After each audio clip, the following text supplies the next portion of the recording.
नमस्कार. काय म्हणला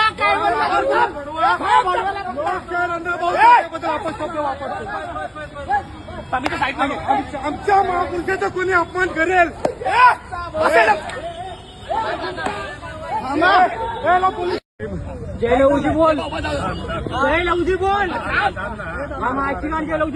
महाराष्ट्रामध्ये अनुसूचित जातीमध्ये तेढ निर्माण करण्याच्या उद्देशाने, जाती जातीमध्ये भांडणं लावण्याच्या उद्देशाने महाराष्ट्रातील भारतीय जनता पार्टीचं सरकार उपवर्गीकरणाचा प्रयत्न करत आहे.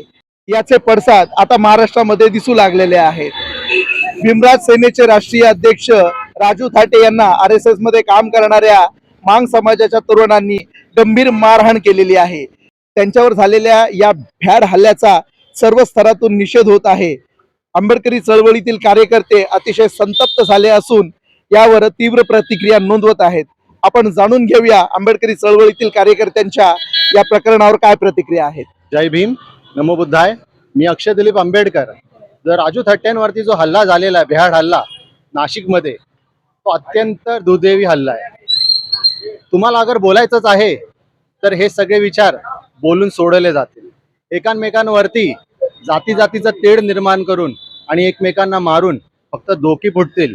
आणि हे आपल्या बापांनी म्हणजे डॉक्टर बाबासाहेब आंबेडकर असू, महात्मा फुले असू, राऊजी असू, कोणीच आपल्याला ह्या गोष्टी शिकवलेल्या नाही आहेत. आपण सर्व समाज म्हणून एकत्र येऊन या गोष्टींवरती आपली ठाम भूमिका मांडली पाहिजे. आणि त्या ठाम भूमिकेतून जो निर्णय येईल तो सरकारला सांगून सरकारने त्या अनुषंगाने हा निर्णय मान्य केला पाहिजे. आपण सर्व एक आहोत, एकाच बापाची मुलं आहोत आणि आपण असा भेदभाव करणं योग्य नाही.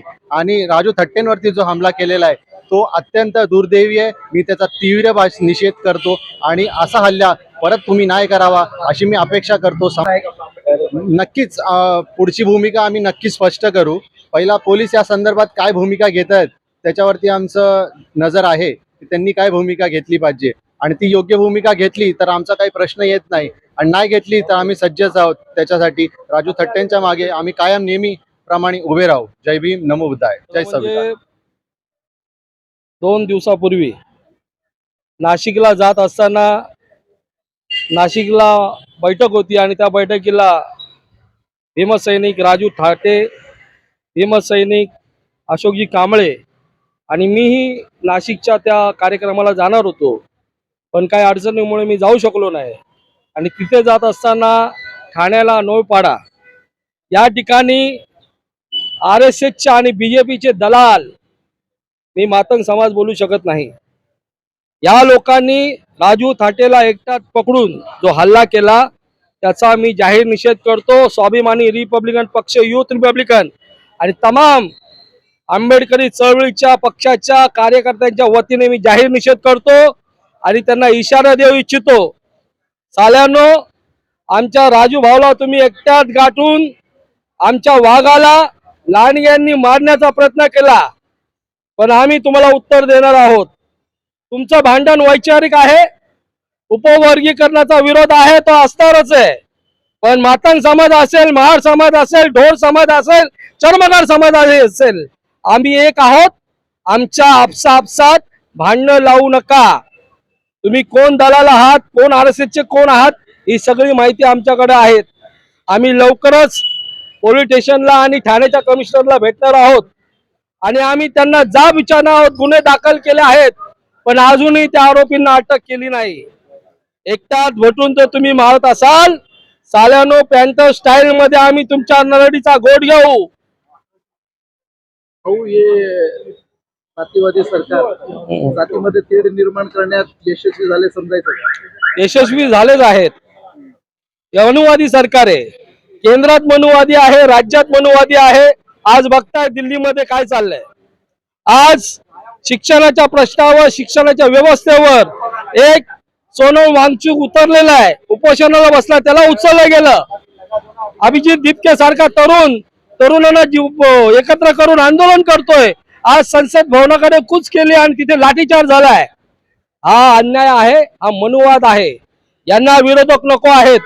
हुकुमशाही आणि हिटलरशाही या लोकांनी लावली आहे आणि हे आंबेडकर चळवळीतील आंबेडकरवादी, संविधानवादी आणि जय भीमवादी कधीच खपून घेणार नाही. आम्ही यांना यांच्या जातीने, यांच्या स्टाईलने आणि त्यांच्या साईडने जागा दाखवू. खरं तर महापुरुषांबद्दल बोलणं हे तिकडून पण बंद झालं पाहिजे, इकडून बंद झालं पाहिजे. पण जर तुम्ही आंबेडकरी कार्यकर्त्यावर जर हल्ले करत असाल आणि विशेषतः त्यातल्या एका मातंग समाजाच्या कार्यकर्त्यांनी अशी धमकी दिली की सचिन साठेला हात लावला तर आनंदराज आंबेडकरांना तुमच्या गांडीत दम असेल ना आनंदराज साहेबांच्या तुम्ही जवळ पोचून दाखवा. आम्ही गांडू नाही, आम्ही महापुरुषांची आम्ही इज्जत करतो. तुम्ही जर आमच्या नेत्यांबद्दल बोलत असाल तर अगदी चुकीचं आहे. आम्ही तुमच्या नेत्यांबद्दल जरा बोलत नाहीये. पण हे बीजेपी RSS चे भडवे आहेत ना, त्यांनी जरा स्वतःला सावरलं पाहिजे. कारण की तुम्ही ही सुपारी घेतलेली आहे. लक्षात ठेवा, मी तर एकच म्हणन, रेसी समाजामध्ये फूट पडली तर रेसी समाजाला एकत्र करणारा महामानव पुन्हा जन्माला येणार नाहीये. त्यामुळे मातंग समाज असेल किंवा महार समाज असेल, यांनी गुणगोविंदन राहिलं पाहिजे. उद्या भविष्य काळ वाईट आहे. भाजपचं RSSचं हे राजकारण आपल्यामध्ये विभागून आपल्यामध्ये मारामाऱ्या करणं आणि त्यांचं साध्य करणं एवढंच आहे. त्यामुळे आपण बघतोय काल जी ठाण्याला आमच्या कार्यकर्त्याला मारलं, आंबेडकरी चळवळीच्या कार्यकर्त्या राजू ठाणेला मारलं, ते अतिशय निंदनीय आहे. आम्ही त्याचा निषेध करतो. पण एवढं पण सांगतो, ज्या कोणी मारलंय ना त्यांचा आम्ही हिसाब नक्कीच घ्या. लक्षात ठेवा, कारण की आंबेडकरी चळवळीच्या कार्यकर्त्यावर हात आहे. वैचारिक लढा तुम्ही लढा. मी राजू ठाकरेला पण बोलेल की राजू ठाकरेंनी पण अण्णाभाऊ साठे असेल, लहुजी साळवे यांच्यावर बोललं नाही पाहिजे. तुमची आपली लढाई ही वैचारिक लढाई आहे ती आपण भाजप RSSच्या विरोधात लढली पाहिजे. त्यांचे कोण दलाल आहेत, तो आमिर घोरके असेल, तो सचिन साठे असेल, तो विष्णू कसबे असेल, आपण त्यांना पकडलं पाहिजे, जाब विचारला पाहिजे. पण आपण अण्णाभाऊंवरती आणि लहुजी साळवेवरती बोललं नाही पाहिजे. आणि मातंग समाजाने पण आमच्या कुठल्या नेत्यांवरती किंवा बाबासाहेब आंबेडकरांवरती टिप्पणी नाही करायला पाहिजे. तुम्ही आमच्यावर बोला, आमच्या आईबापावर बोला. जर बाबासाहेबांबद्दल केलात किंवा बाबासाहेबांच्या घराण्याबद्दल जर कोणी गेलं तर त्यांना त्यांच्या घरात घुसून खाटेवर आडवा पाडल्याशिवाय राहणार नाही. ही बाबासाहेबांची औलाद आहे. कारवाई तर झालीच पाहिजे.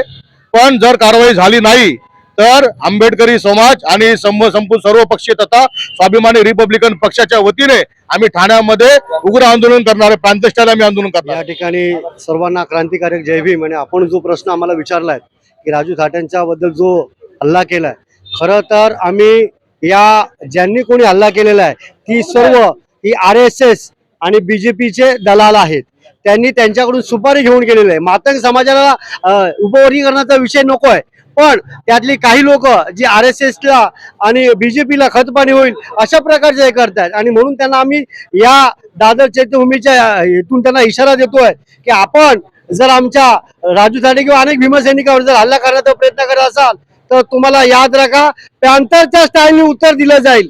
एकेकाला सोडणार नाही. आम्ही घरात घुसून आम्ही सांगण्याचा प्रयत्न करतोय, जर का आमच्या भीमसैनिकावरती जर कोण हल्ला करत असेल तर तो हल्ला कदापिही सहन केला जाणार नाही. तुमची वैचारिक लढाई आहे, ती वैचारिक लढाई वैचारिक पद्धतीने लढावी. आम्हाला त्याच्याबद्दल कसलाही, आम्ही देखील आदर करतो अण्णाभाऊंचा, आम्ही देखील लहुजीचा आदर करतो. पण आपण जर बाबासाहेब आंबेडकरांबद्दल जर काय बोलत असाल तर याद राखा, इथून पुढे एकाही दलाल भडव्याला आम्ही सोडणार नाही.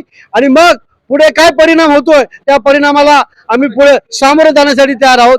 एवढंच इथून सांगतो. आणि राजू थाटेंबद्दल जो हल्ला झालाय त्याच्याबद्दल आम्ही सर्व आंबेडकरी जनतेच्या वतीनं, सर्व पक्षांच्या वतीनं आम्ही या ठिकाणी त्यांचा जाहीर निषेध करतो. राजू थाटेवर जी काही मारहाण झालेली आहे त्याचा आम्ही निषेध करतो. कारण हिंसेचा निषेधच झाला पाहिजे. आणि भारत देशामध्ये प्रत्येकाला स्वातंत्र्य आहे आपली भूमिका मांडण्याचा. आणि कोण महापुरुषाला मानतो आणि कोण महापुरुषाला मानत नाही याचा हा विचार आपला नाही, हा प्रत्येक व्यक्तीचा आहे. आणि प्रत्येक महापुरुषाचा सन्मान झाला पण पाहिजे. परंतु की वैचारिक भूमिका आहे. ज्यावेळी बाबासाहेब आंबेडकरांवरती टीका टिप्पणी केली गेली, रमाईबद्दल चुकीचे शब्द वापरले गेले सोशल मीडियावरती, आणि वापरणारे कोण होते, जे मातंग समाजामध्ये वर्गीकरणाच्या समर्थनामध्ये जे काही प्रमुख नेते आहेत त्यांच्या माध्यमातून त्यांच्या पेजवरती जे समर्थकाचे पेज आहे त्यांच्यासोबत जे राहणारे लोक आहेत ते वैयक्तिक त्यांच्या पेजवर टाकत आहेत. अशा लोकांना आम्ही फोन करून स्वतः कळवलं हे चुकीचं आहे. तर ते म्हणतात नाही, तुम्ही लोक चुकीत आहात, तुम्ही उपवर्गीकरणाला विरोध करत आहात.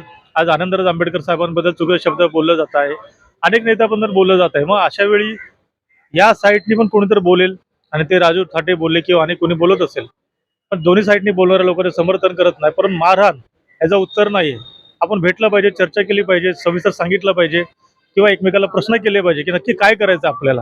परंतु हे न करता जे काही RSSच्या मांडीवर जाऊन बसलेले सचिन साठे जे आहेत किंवा कसबे आहेत किंवा अजून जे काही नव्याने नेतृत्व करू पाहत आहेत अशी सगळी लोक हे RSSच्या मांडीवर बसून ही जी काही वर्गीकरणाच्या समर्थनात भूमिका मांडतायत, हे वर्गीकरणाच्या समर्थनामध्ये नाही, संविधानाचे तुकडे करण्याच्या समर्थनामध्ये भूमिका यांची. त्याच्यामुळे हे गेल्या 25 ते 30 वर्षापासून RSS ह्या मुद्द्यावरती देश पातळीवर काम करते. अनेक पत्रकारांना त्यांनी विकत घेतलेलं आहे. दिल्लीपासून ते कन्याकुमारी पर्यंत, पासून ते प्रत्येक राज्यापर्यंत असे पत्रकार विकत घेतलेले आहेत. 25 ते 30 वर्षामध्ये त्यांना पगारावर ठेवलेला आहे.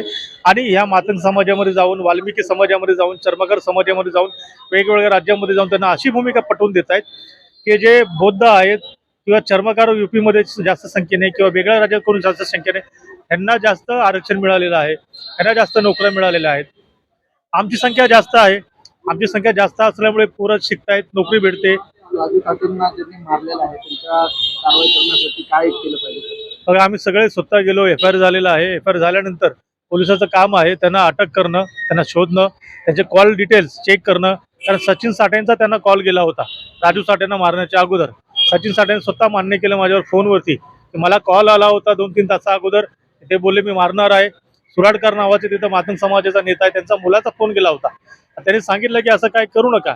पण आमचं म्हणणं आहे की सचिन साठेने असं काय सांगितलेलं नाहीये. कारण ज्यावेळी फोनवर बोलताना असं बोलत होते की मला आई बहिणी शिव्या दिल्या म्हणून त्या पोराने मारलं. म्हणजे सचिन साठेला समर्थन आहे त्या महाराणीचं.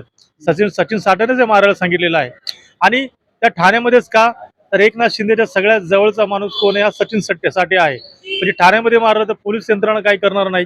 आणि पोलिसांची मिली बघत आहे. कारण पोलिसांनी ती ज्यांनी मारहाण केलेलं आहे यांच्या बैठका झालेल्या आहेत. तिथे येणार होते राजू साठे, हे पोलिसांना त्यांनीच कळवलं होतं येणार आहेत, पत्र दिलेलं आहे. मग त्यावेळी राजू साठेला पोलिसांनी सांगितलं पाहिजे होतं येऊ नका, तुमच्या विरोधामध्ये असं पत्रव्यवहार झालेला आहे. पण संगतमताने मारहाण झालेली आहे. आणि मारहाण झाल्यानंतर राजू साठेने पोलीस घेऊन गेले चौकीला. त्यावेळी हेही लोक तिथे गेले होते, पण एकालाही अटक केली नाही, सोडून दिलं. तर पोलिसांची पण चौकशी झाली पाहिजे, त्यांच्या कॉल डिटेल चेक केले पाहिजे. आणि सर्वात अगोदर कॉल डिटेल चेक करायची असं तर सचिन साठे यांची केली पाहिजे. आणि एकनाथ शिंदे यांना बळ आहे, त्याच्यामुळे ठाण्यामध्येच हे प्रकरण घडलेलं आहे. आणि हे जी काही पोरं काम करतात ही एकनाथ शिंदेसाठी काम करतात, सुपारीबाज पोरं आहेत. त्याच्यामुळे हल्ल्याचा निषेध करतो. महाराष्ट्रामध्ये प्रत्येक जिल्ह्यामध्ये राजू साठेवर झालेला हल्ला हा कोणी प्रत्येकाला वाईट वाटलेला आहे म्हणून प्रत्येकाने निषेध केला आहे. परंतु राजू साठेनं आम्ही सूचना केलेली आहे, विनंती केलेली आहे, प्रत्येक वेळी सांगितलंय की महापुरुषाच्या बद्दल कधीच बोलायचं नाही. म्हणून लातूरच्या सभेपासून त्यांनी महापुरुषांच्या विरोधामध्ये टीका टिप्पणी केलेली नाही. आणि एखाद्यामध्ये अगर परिवर्तन होत असेल तर त्याला परिवर्तन तुम्ही घडवू देत नाही, त्याला मारता. तर ही भूमिका कोणाला पटलेली नाही. आणि सचिन साठेला उद्या मारहाण झाली तर याची जबाबदार कोण आहेत? सचिन साठेला एक कानाखाली मारली, शाई फेकली किंवा त्याला धक्काबुक्की झाली, ह्याचे जबाबदार फक्त आणि फक्त सचिन साठे असतील, हे आपल्या माध्यमातून सांगतो.